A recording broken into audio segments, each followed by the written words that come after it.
नमस्कार दोस्तों, मेरा नाम है प्रवीण और आप देख रहे हैं पाविका फ्लिटजी चैनल को एक बार फिर से। तो आज मैं लेकर आपके लिए बहुत important topic again from the refrigeration and air conditioning. जैसा कि आज आप टॉपिक देख रहे हैं, that is we have to study difference between heat engine, refrigerator and heat pump. But आगे बढ़ने से पहले अगर आपने मेरे चैनल सब्सक्राइब नहीं किया तो प्लीज आपसे बहुत बड़ी सी रिक्वेस्ट कि आप मेरे चैनल सब्सक्राइब कीजिए, लाइक एंड शेयर करना मत भूलिएगा, ताकि मैं ऐसी एजुकेशन वीडियोस आपके लिए हमेशा हर पल लेके आता हूँ। और इसी वीडियो के डिस्क्रिप्शन बॉक्स में अगर आप देखेंगे तो आपको एक लिंक मिलेगा, जिसपे आप क्लिक करेंगे तो आप इसी चैप्टर यानी कि जो हमारी चैप्टर का नाम है या फिर बोल सकते हैं प्लेलिस्ट का नाम है introduction to refrigeration and air conditioning के तमाम टॉपिक डाउनलोड कर सकते हैं, सजेस्ट कर सकते हैं अपने फ्रेंड्स को।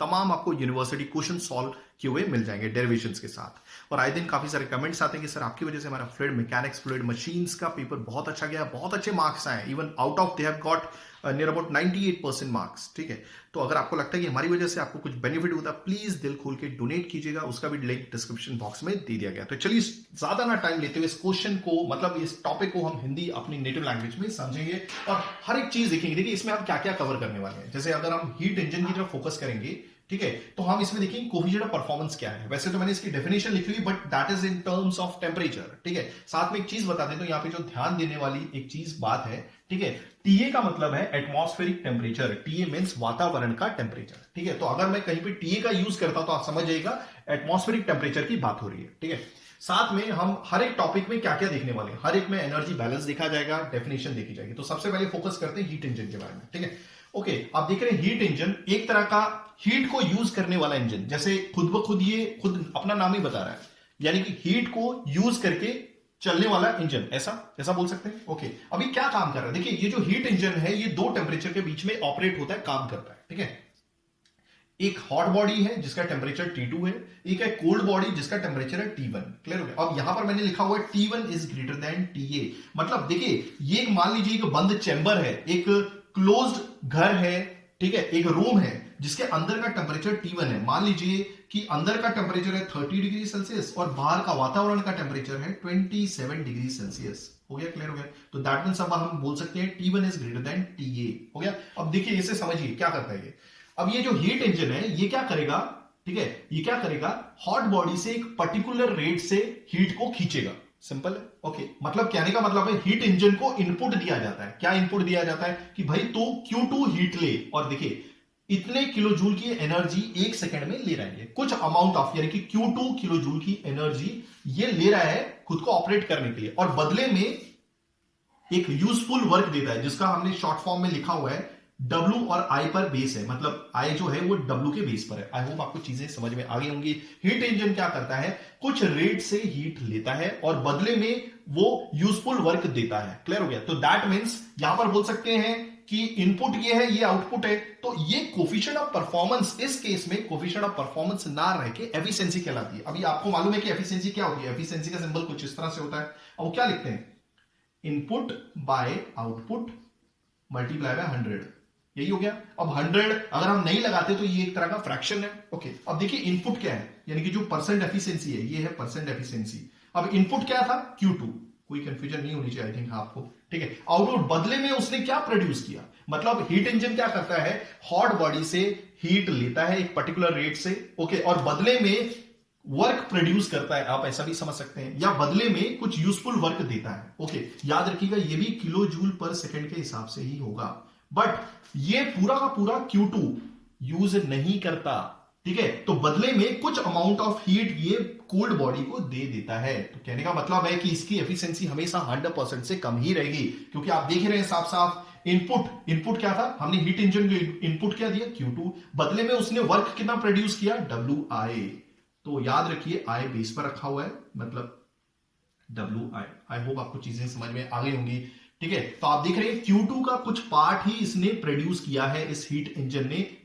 आई होप आपको चीजें बहुत अच्छे से समझ में आ गई होंगी, यानी कि Q2 ये जो WI है ये Q2 का पार्ट है। ठीक है, अभी देखिए तो कहने का मतलब हम अगर हम एनर्जी बैलेंस करेंगे, देखिए आप, आई होप आपको चीजें समझ में आ गई होंगी। आप चाहें तो इसे मल्टीप्लाई बाय 100 कीजिए तो परसेंट आ जाएगा, नहीं तो अगर आप 100 से मल्टीप्लाई नहीं करेंगे तो ये एक तरह का फ्रैक्शन होगा। क्लियर हो गया। और वही चीज यहां पर बताइए, यही जो परसेंट एफिशिएंसी होती है ना, ओके, इसी को हम हीट इंजन की कोफिशिएंट ऑफ परफॉर्मेंस बोलते हैं, और कुछ इस तरह से लिखा जाता है। T2 minus T1 upon T2। T2 क्या है आपका हॉट बॉडी का टेम्परेचर, T1 क्या है आपका कोल्ड बॉडी का टेम्परेचर, और उसे वापस डिवाइड किया गया T2 से। अब हम ये कैसे आया है, अब हम ये इसे नेक्स्ट टॉपिक में देखेंगे, ठीक है। आई होप आपको चीजें समझ में आ गई होंगी। चलिए इसके एनर्जी बैलेंस पे काम करते हैं, ठीक है। एनर्जी बैलेंस क्या होता है, याद रखिएगा हमेशा जब भी आप एनर्जी बैलेंस निकालते हैं, एनर्जी बैलेंस यहां पे देखिएगा, ठीक है। एनर्जी बैलेंस में क्या होता है, जितनी हीट इन होती है उतनी हीट आउट भी होती है, ठीक है। तो यहां पे लिख देते हैं हीट इन, या फिर एनर्जी इन भी लिख सकते हैं, heat in is equal to heat out, ठीक है।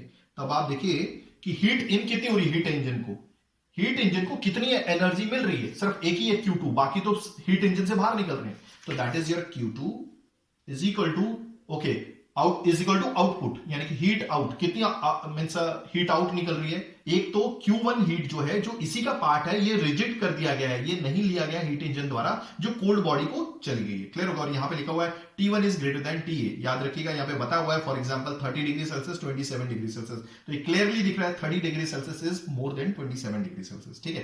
तो अब देखिए ये जो Q2 है दो पार्ट में डिवाइड हो गया है, क्योंकि आपको मालूम है heat in is equal to heat out, जितना कोई चीज एंटर करती है उतना बाहर भी निकलती है, ठीक है। हीट आउट क्या है, that is your Q1 plus WI। I hope आपको चीजें समझ में आ गई होंगी।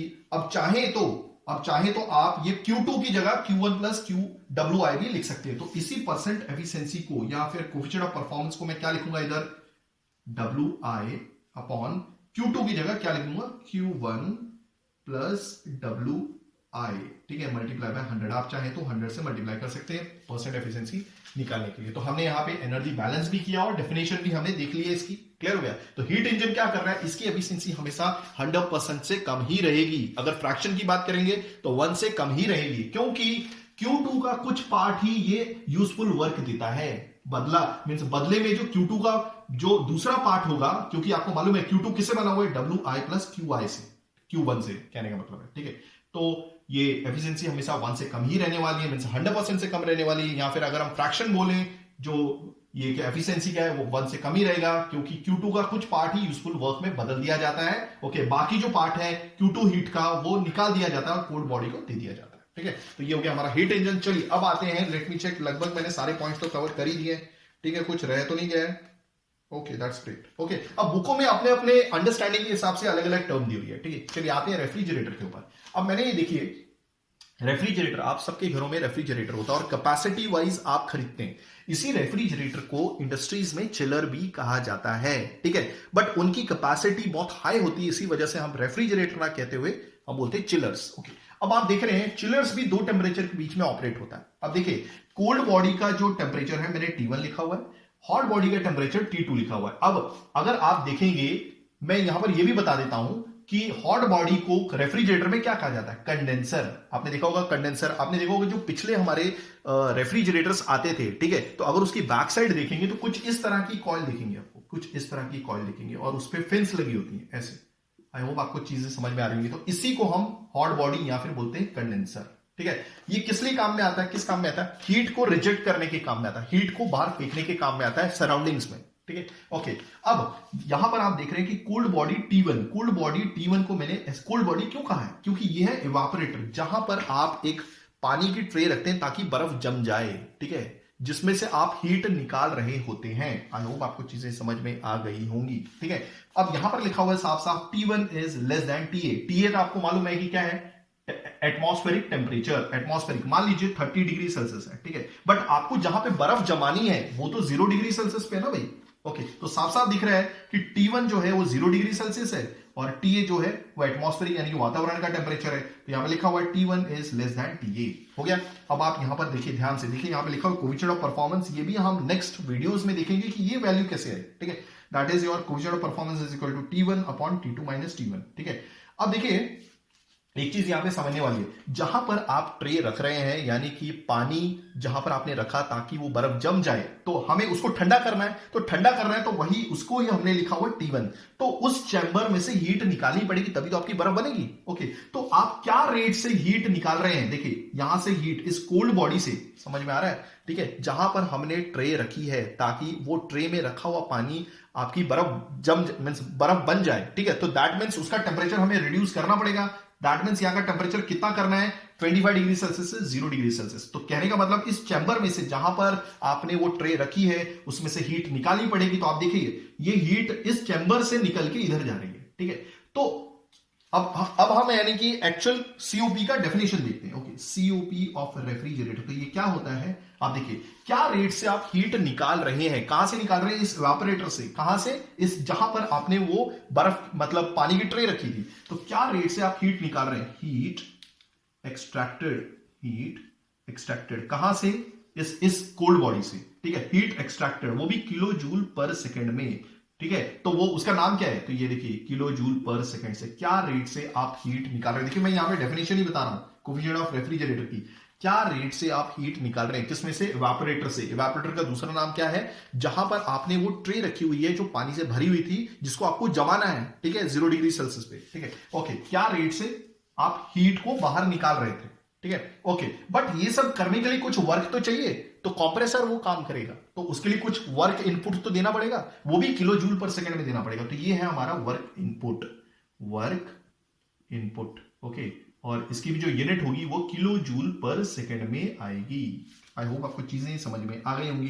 तो ये हो गया वर्क इनपुट, ये कौन दे रहा है, ये आपका कंप्रेसर दे रहा है, वर्क इनपुट, क्लियर हो गया। और ये भी किलो जूल पर सेकंड में। तो ये बहुत अच्छी डेफिनेशन है जो आप समझ सकते हैं, क्या रेट से आप हीट निकाल रहे हैं, किसमें से, इवेपोरेटर में से, ठीक है। बट ये सब हीट कैसे निकाली जाएगी, हीट निकालने के लिए कुछ वर्क इनपुट तो देना पड़ेगा, ठीक है। वो कंप्रेसर देगा क्या, पर्टिकुलर रेट से, WI किलो जूल पर सेकंड के रेट से। तो अगर हम अच्छे से देखें तो मैं इसको थोड़ा सा मिटा देता हूं ताकि हमारे पास थोड़ी सी स्पेस मिल जाए, ठीक है। अब ये तो आई थिंक अब आपको समझ में आ गया होगा, तो फिलहाल इसको मिटा देता हूं और यही स्पेस मैं यूज करूंगा, ठीक है। चलिए यहां पर देखिएगा, और इसका एनर्जी बैलेंस लिखूंगा। तो सबसे पहले मैं इसका कोफिशिएंट ऑफ परफॉर्मेंस वापस लिखता हूं, COP, this is of refrigerator, this is equal to heat, क्या रेट से हम एक्सट्रैक्ट कर रहे हैं, तो क्या रेट से निकाल रहे हैं हीट इस कोल्ड बॉडी यानी कि इस चैम्बर में से। तो ये हो गया हमारा Q1 अपॉन, ओके। और इन मतलब क्या रेट से आप हीट निकाल रहे हैं, अब हीट निकालनी है तो उस काम को करने के लिए कुछ वर्क तो देना पड़ेगा, तो वर्क वो है ये WI हो गया। तो ये भी किलो जूल पर सेकंड में ही है, ओके। और ये भी किलो जूल पर सेकंड में है। तो आप देखें कि इसकी कोई यूनिट नहीं होती सीओपी की, ठीक है। दूसरी चीज, अब हम देखेंगे एनर्जी बैलेंस, ठीक है। डेफिनेशन तो आपको आई थिंक आपको क्लियर हो गई होगी, अब बहुत अच्छे से क्लियर हो जाएगी। एनर्जी बैलेंस करते हैं, एनर्जी बैलेंस। अब एनर्जी बैलेंस क्या बोलता है कि heat input is equal to heat output, ठीक है, ओके। चलिए, तो हीट इनपुट क्या है आपका, अब आप देख रहे हैं कि रेफ्रिजरेटर को दो तरह की हीट मिल रही है, ठीक है। तो एक हो गया आपका Q1 प्लस दूसरा क्या हो गया WI, ये इनपुट हो गया, ओके। आउटपुट में क्या है, रेफ्रिजरेटर से कितनी एरो बाहर निकल रही है, एक ही निकल रही है, तो आप देख रहे हैं साफ साफ, ठीक है। तो Q2 की जगह हम Q1 प्लस WI लिख सकते हैं। तो यहां पर Q2 तो नहीं है, चलिए अब हम एक काम करेंगे, WI की जगह Q2 माइनस Q1 तो लिख ही सकते हैं, ठीक है। WI की वैल्यू निकाल दो और ये वैल्यू यहां पर डाल सकते हैं, ओके। सो इसी को मैं लिख सकता हूं Q1 upon this is your Q2 minus Q1। तो आई होप आपको चीजें समझ में आ गई होंगी। तो आप देख सकते हैं यहां पर कि ये जो हीट निकाली जा रही है ना इस इवेपोरेटर से, जहां पे आपने ट्रे रखी थी वो पानी की जिसको जमाना था आपको, ठीक है। तो यहां से वो हीट निकाली जा रही है, ठीक है। इस हीट को निकालने के लिए कुछ वर्क तो लगेगा, ओके। ये वर्क ये कर रहा है, ओके। तो ये भी वर्क रेफ्रिजरेटर में देना पड़ेगा, ओके। और बदले में ये दोनों हीट ऐड होके कहां जा रही है, हॉट बॉडी में। और ये हॉट बॉडी से, हॉट बॉडी का मतलब है कंडेंसर जो फ्रिज के पीछे लगा होता है, कॉइल जो मैंने आपको बताई थी, और वो हीट डायरेक्टली सराउंडिंग में चली जाती है वातावरण में जो TA टेम्परेचर पर है। आई होप आपको चीजें समझ में आ गई, यानी कि TA टेम्परेचर था 30 डिग्री सेल्सियस। तो मैंने यहां पर एनर्जी बैलेंस भी कर दिया, कोफिशिएंट ऑफ परफॉर्मेंस भी बता दिया आपको, और इसका वर्किंग भी बता दिया, ठीक है। चलिए अब ये हम आगे बढ़ते हैं हीट पंप पे, ठीक है। चलिए, तो हाँ, एक चीज मैं यहां पे जरूर बताने वाला था कि इस रेफ्रिजरेटर में जो साइकिल यूज किया जाता है, साइकिल अभी वो चलाने वाला साइकिल नहीं है, ठीक है। जो भी साइकिल फॉलो किया जाता है रेफ्रिजरेटर में, उसी प्रकार का साइकिल, मतलब उसी प्रकार का नहीं, वैसा ही साइकिल हीट पंप में भी ही यूज किया जाता है। मतलब जो साइकिल इसमें यूज हो रहा है वही साइकिल इसमें भी यूज होता है, क्लियर हो गया, ओके। दूसरी चीज, रेफ्रिजरेटर को यूज किया जा सकता है हीट पंप के तौर पे, और हीट पंप को यूज किया जा सकता है रेफ्रिजरेटर के तौर पे, ये मैं लास्ट में बताऊंगा, ठीक है, ओके। चलिए अब देख लेते हैं, अब आप साफ साफ देख रहे हैं, देखिए हीट पंप में क्या है। अभी देखिए एक एग्जांपल देता हूं, हॉट बॉडी यानी कि होम ले लो भाई, सर्दियों में हीट पंप को कब आप इस्तेमाल करोगे। देखिए रेफ्रिजरेटर को आप नॉर्मली इस्तेमाल कब करते हो, जब सर्दियां आती है, ठीक है। मीन्स सॉरी गर्मी आती है, तो यानी कि आप क्या करते हो, ठंडा पानी पीना चाहते हो तो ठंडा पानी यहीं पे रखोगे। ओके, अब यहां पर क्या है, क्या बोलते हैं, सेम चीज है, ठीक है। तो अब हम यहां पर क्या कर रहे हैं, हीट पंप, यानी कि सर्दियों में हम इसे यूज करेंगे घर को गर्म करने के लिए। तो हॉट बॉडी क्या हो गया आपका, होम हो गया। ओके, और ये हो गया हमारा सराउंडिंग, क्या हो गया, सराउंडिंग। तो यहां पे मैं कुछ टर्म्स लिख देता हूं, सराउंडिंग यानी कि वातावरण। अब यहां पे मैंने ऑलरेडी लिखा हुआ है कि ये जो सराउंडिंग का जो टेम्परेचर T1 है, ये एटमॉस्फेरिक टेम्परेचर के बराबर है। क्लियर हो गया। ओके, तो हम क्या कर रहे हैं, वातावरण से हीट निकाल रहे हैं, वातावरण से हीट निकाल रहे हैं। ओके, अब निकालने के लिए अगर वातावरण से हीट निकालनी है तो हमें कुछ वर्क इनपुट तो देना पड़ेगा। तो यानी कि कौन करेगा, हीट पंप को कुछ वर्क तो करना पड़ेगा। ओके, तो ये वर्क इनपुट दिया जा रहा है हीट पंप को। ओके, और बदले में ये दोनों हीट इकट्ठी होके आपके घर को, मींस आपके घर को, होम को गर्म कर रही है। तो हम इसमें हीट पंप में कोएफिशिएंट ऑफ परफॉर्मेंस कैसे समझेंगे वो देख लेते हैं। हीट पंप में क्या होता है, ओके, कि क्या रेट से हम हीट दे रहे हैं, किसको दे रहे हैं भाई, घर को दे रहे हैं। ठीक है, heat given to hot body. ये हॉट बॉडी कौन है, आपका घर है जिसको गर्म करना है। Heat given to hot body, वो भी किलो जूल पर सेकेंड में। ओके, अगर हम घर को गर्म करने के लिए कुछ हीट दे रहे हैं, वो क्या है, Q2 है। एक काम करता हूं, इसको भी मैं किलो जूल पर सेकेंड में लिखता हूं, किलो जूल पर सेकेंड, और ये भी किलो जूल पर सेकेंड में है। ठीक है, let me check everything is working fine, yeah, और ये भी तो हीट आपकी किलो जूल पर सेकेंड में ही है। ठीक है, ओके, तो क्या रेट से हम हीट दे रहे हैं इस घर को या फिर हॉट बॉडी को जो टेम्परेचर T2 पे है। बट ये सब करने के लिए कुछ हीट पंप को कुछ वर्क इनपुट तो देना पड़ेगा। ठीक है, तो यानी कि वर्क इनपुट का मतलब इतना ही है कि आपका कंप्रेसर है जो बिजली से लगा हुआ है, वो कंप्रेस करेगा, तो वही एक तरह का मींस वर्क इनपुट है। ठीक है, तो यहां पर मैं लिख देता हूं वर्क इनपुट। ओके, तो this is your kilo joule per second. Clear हो गया। ओके, आई होप आपको चीजें समझ में आ गई होंगी। ये दोनों यूनिट कट जाती हैं तो अगेन कोएफिशिएंट ऑफ परफॉर्मेंस एक डायमेंशनलेस नंबर है जो जस्ट एक तरह का रेशियो बताता है, एक चीज कम हो जाएगी, एक चीज ज्यादा हो जाएगी। और याद रखिएगा, ये रेफ्रिजरेटर का कोएफिशिएंट ऑफ परफॉर्मेंस और हीट पंप का कोएफिशिएंट ऑफ परफॉर्मेंस हमेशा 1 से ज्यादा होता है। इसी वजह से हम एफिशिएंसी ना बोल के, क्योंकि एफिशिएंसी हमेशा 100% या फिर उससे कम होगी, यानी कि 1 फ्रैक्शन में 1 या फिर उससे कम होगा, बट ये 1 से ज्यादा होते हैं। आई होप आपको चीजें समझ में आ गई होंगी। क्लियर हो गया ये। ओके, बट अब हम एनर्जी बैलेंस देखेंगे। तो एक काम करते हैं, इसको हम लिखते हैं अच्छे से, that is equal to heat कितनी दी गई हॉट बॉडी को, दैट इज Q2। ओके, ये सब काम करने के लिए अगर हीट देनी है तो भाई बदले में काम तो करना पड़ेगा ना हीट पंप को। ये काम क्या है, जो इनपुट मिला है इसको, that is your WI। Okay, अब हम एनर्जी बैलेंस देख लेते हैं।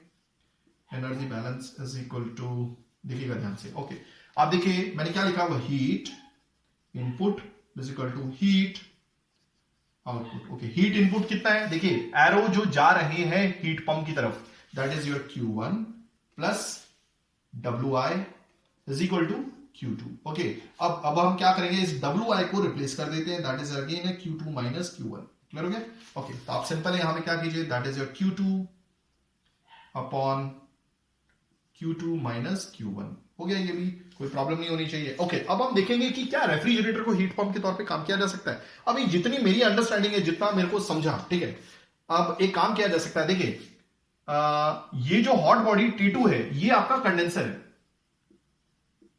ठीक है, जहां पर ऐसे ऐसे ऐसे कुछ फिन्स लगी हुई थी। अगर पुराना रेफ्रिजरेटर देखेंगे पुराने टाइम में, आजकल तो हर जगह से कवर आ रही, चारों जो साइडें होती है रेफ्रिजरेटर की पूरी कवर आ गई, कवर हो गई। ठीक है, अब तो इसी को कंडेंसर बोलते हैं। अब इसी कंडेंसर के जरिए हीट बाहर वातावरण में फेंक दी जाती है। ठीक है, ताकि अंदर का जो, मैं रेफ्रिजरेटर की बात कर रहा हूं फिलहाल, अब हम रेफ्रिजरेटर को ही यूज करेंगे एज अ हीट पंप। देखिए कैसे। ठीक है, इस कंडेंसर के जरिए ही जो हीट निकाली गई थी, जिस जहां पर आपने ट्रे रखी थी, यानी कि इवापोरेटर के अंदर आपने ट्रे रखी थी, ठीक है, ताकि वहां की हीट निकाली जाए, और उन सबको करने के लिए कुछ वर्क इनपुट देना पड़ता है, और ये हीट कंडेंसर द्वारा फेंक दी जाती है। ओके, तो अब ये जो, अब सपोज इसी रेफ्रिजरेटर को अगर हमें यूज करना है अपने घर को गर्म करने के लिए, हम कैसे करेंगे। अब मुझे मालूम है कि रेफ्रिजरेटर की इतनी कैपेसिटी नहीं है, क्योंकि वो बहुत कम गर्मी देगा, तो हमें एक बड़ा रेफ्रिजरेटर चाहिए होगा। ठीक है, बट हम किसको क्या कंसिडर करेंगे वो देख लीजिए। ओके, तो ये जो कंडेंसर का मुंह है, अगर हम पुराना रेफ्रिजरेटर लेके आते हैं तो जो कंडेंसर का मुंह होगा वो हम अपने घर की तरफ कर देंगे।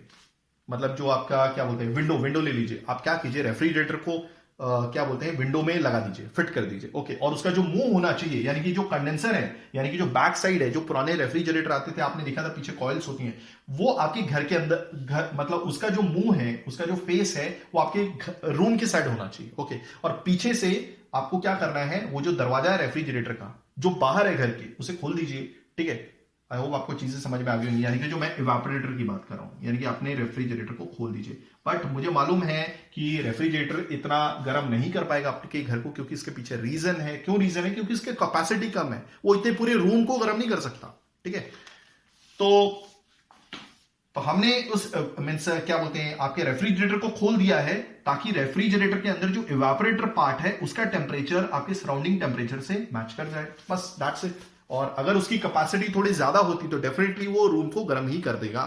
और क्या बोलते हैं, हमें उसे वर्क इनपुट भी देना है, तो दैट मीन्स उसको बिजली से मीन्स कनेक्ट करना पड़ेगा। तो आई होप आपको चीजें बहुत अच्छे से समझ में आ गई होंगी। मैंने लगभग इसका भी कोफिशिएंट ऑफ परफॉर्मेंस यहाँ पे लिख दिया है। ठीक है, और एक चीज यहां पे बतानी रह गई है कि इसका जो कोफिशिएंट ऑफ परफॉर्मेंस होता है हीट पंप का, वो हमेशा 1 से ज्यादा होता है आर रेफ्रिजरेटर के। यहां पे लिख देता हूं, that coefficient of performance of heat pump is equal to coefficient of performance of refrigerator +1। तो ये याद रखिएगा। सो आई होप आपको चीजें बहुत अच्छे से समझ में आ गई होंगी। अगर आप ऐसी एजुकेशन वीडियोस चाहते हैं तो प्लीज डू राइट कमेंट, मैं पूरी कोशिश करूंगा टाइमली वीडियोस लेकर आने की। थैंक्स फॉर वॉचिंग, धन्यवाद, थैंक यू।